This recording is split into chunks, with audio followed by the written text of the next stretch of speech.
Hello! In this video we will talk about science and science policy in three Eastern Partnership countries: Belarus, Ukraine and Moldova. How much do you know about these countries? You have probably heard of some politicians, some revolutions or political scandals there. But what about science? Is there any serious scientific work taking place there? Does the EU cooperate with scholars from Belarus, Ukraine and Moldova? And what role does the state play in these countries when it comes to science policy and scientific cooperation? In order to understand science policy and scientific cooperation, we need to understand the influence of the state. Let's start with a brief summary of the concept of limited access orders. What are these orders about, and what could they mean for science policy? All three countries in our study can be classified as cases of mature limited access orders to varying degrees. This means that access to political and economic resources is restricted. There can be a complex set of formal institutions in place, but these can be abused by the elites. In such cases, only oligarchs or a dictator and his allies can actually make decisions. In other words, all animals are equal, but some animals are more equal than others. What are the effects on the development of science policy that we might see in limited access orders? First and foremost, science policy is concentrated in the hands of the state. It gives the ruling elites the mechanisms to control the direction of science policy and limit its broader effects. The state can give substantial resources and attention to science, but they do it in a way that means the ruler or the governing coalition of elites retains control. The development of science policy is done in a top-down manner, with the priorities and strategies set by the state. This doesn't involve much input and coordination from universities, individual research centers, NGOs, or other actors. Okay, so science policy is designed somehow. What might happen with its implementation? In a similar way, it is subordinated to government objectives, such as economic development, for example. As a result, stability and long-term commitment to scientific development is lacking. So, are these expectations backed up by real examples from real countries? Well, our EU STRAT research on Belarus, Ukraine and Moldova shows that generally yes, it is, but with some nuances. If you want to see an almost untouched Soviet model of scientific policy, welcome to Belarus. There has been no real reform since independence.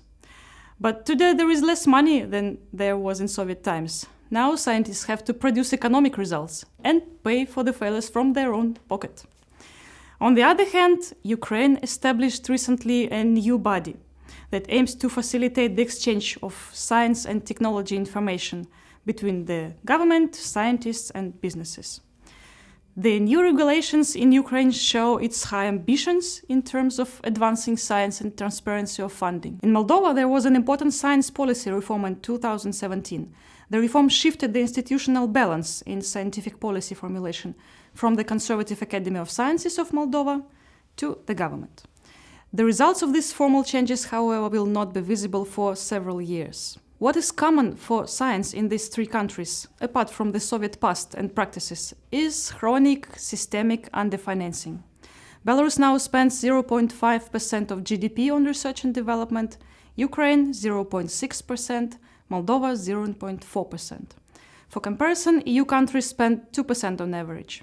This lack of funding also leads to lack of access to scientific publications and modern equipment. International scientific cooperation suffers from the similar problems: centralization and lack of strategic vision.